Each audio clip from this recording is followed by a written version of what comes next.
The reality is that Israel had created a one state. The borders, in terms of what, from Israeli perspective, are very clear. The borders of the state of Israel are the Jordan River on the east and the Mediterranean on the west. That's it.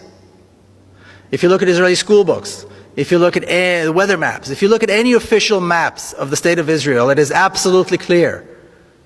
There is no question in anybody's mind what the borders of the state of Israel are. That's it. So the notion that there could be an Israeli government that would give up some of that is absolutely absurd. And Israel governs this one state very skillfully with three different sets of laws. You have the laws that govern people like myself, Israeli Jews, who can come and go and say what they please. Pretty much a democratic state for all purposes. You've got the laws that govern the Palestinians who are citizens of Israel, and there are over 30 laws in the law books that discriminate against them specifically, and you've got an entire culture of discrimination against them that is deep-seated and deep-rooted in Israeli society. And then you've got the laws that govern the Palestinians in the West Bank and Gaza, and this is really at the pleasure of the Israeli army. If they want to destroy, they destroy. If they want to arrest and beat, they arrest and beat. If they want to torture, they torture. If they want to kill, they kill. And Palestinians have no recourse. This is the reality. There's an education system, the Zionist education system, like Judith alluded, my sister just wrote a book about it. She's an educator, that teaches racism in a very subtle way.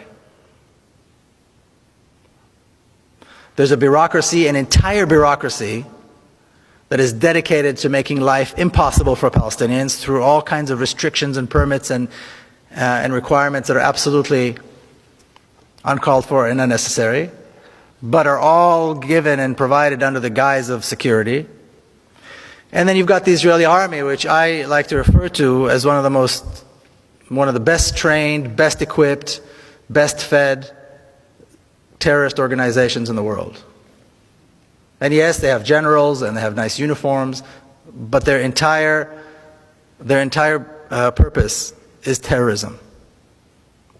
And just as one example, I'll give you one example. Almost exactly 4 years ago, as Israel began its attack on Gaza, September the 27th, 2008, at 11:25 in the morning, what I refer to as the most shameful day in the Jewish history, the most shameful day in the history of the Jewish people. Israel began carpet bombing Gaza, and on the first day of what was to be a 21-day attack, they dropped 100 tons of bombs. Okay, a 1-ton bomb will decimate an entire city block. Gaza is one of the most densely populated places in the world. 800,000 children live in Gaza.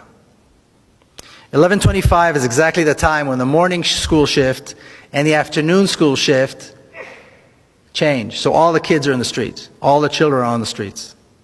That was the moment decided by the decision makers in Israel to begin the attack. This was the first day of a 21-day slaughter that had absolutely no justification. If that's not terrorism, I don't know what is. And this is how the state of Israel manages to control the different populations, and somehow still keep up this very sweet, liberal kind of face to everything.